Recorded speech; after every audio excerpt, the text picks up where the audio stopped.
Hello friends आपको Odisha exam channel को स्वागत करछि। जदि आपण ओएसएसटीटी एग्जाम 2023-24 देइछन्ते तबे आपनक मनरे निश्चय प्रश्न आस्तबो ओएसएसटीटी रिजल्ट केबे बाहरिबो। आसंतु ए विषय गोटे अपडेट आछि कोन से अपडेट जानिबा तापर जदि वर्तमान पर्यंत आम चैनल को सब्सक्राइब करनंतु पाखर बेल आइकन दबा को भूलिबेनी। देखंतु ए अपडेट बा लेटेस्ट इन्फॉर्मेशन लेटेस्ट अपडेट पाया को ले ओएसएसटी एग्जाम 2023-24 विषय आपण गूगल सर्च को जबे गूगल सर्च रे टाइप करबे odishaexams.com टाइप करके आपण सर्च कले आपण को लिंक पाई जेबे odishaexams.com रो ए लिंक रे आपण क्लिक करबे। क्लिक कले आपण odishaexams.com वेबसाइट को आसी जेबे। एटा तळ को स्क्रॉल करबे कमिंग सून सेक्शन रे ओएसएसटी रिजल्ट 2023-24 लेखा अछि। एटा क्लिक करबे आपण ए पेज को आसी जेबे। तळ को स्क्रॉल करबे ए पेज रे लेटेस्ट अपडेट आपनकर अछि।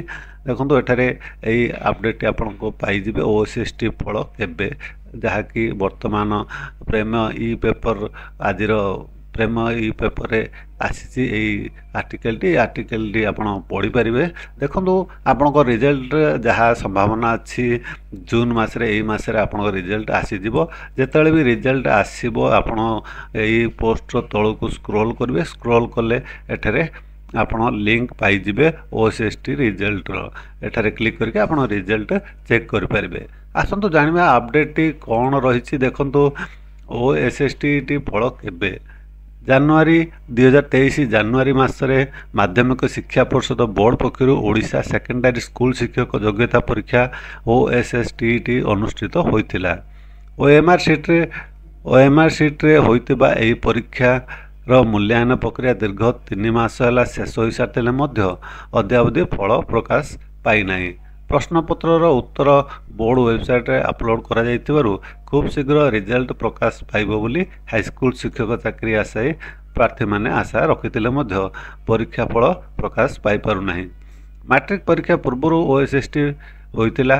इतिमध्ये मैट्रिक परीक्षा फल प्रकाश पाई कृति परीक्षार्थी माने सर्टिफिकेट पाई सारिथिबा बेले ओएसएसटी परीक्षा फल प्रकाश पाइबार ना गंध नाही। बोर्ड पक्षरु परीक्षा फल प्रकाश रे विलंबर कारण संपर्क में कौन अधिकारी किसी कहूनुवा बेले खूब शीघ्र प्रकाश पाइब बोली केवल कहुछि।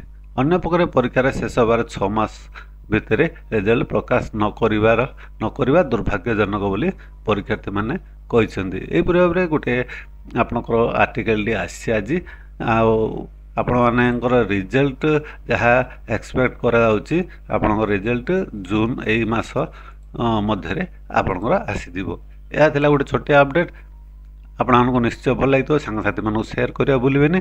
आपण मो वीडियो देखतर बहुत बहुत धन्यवाद।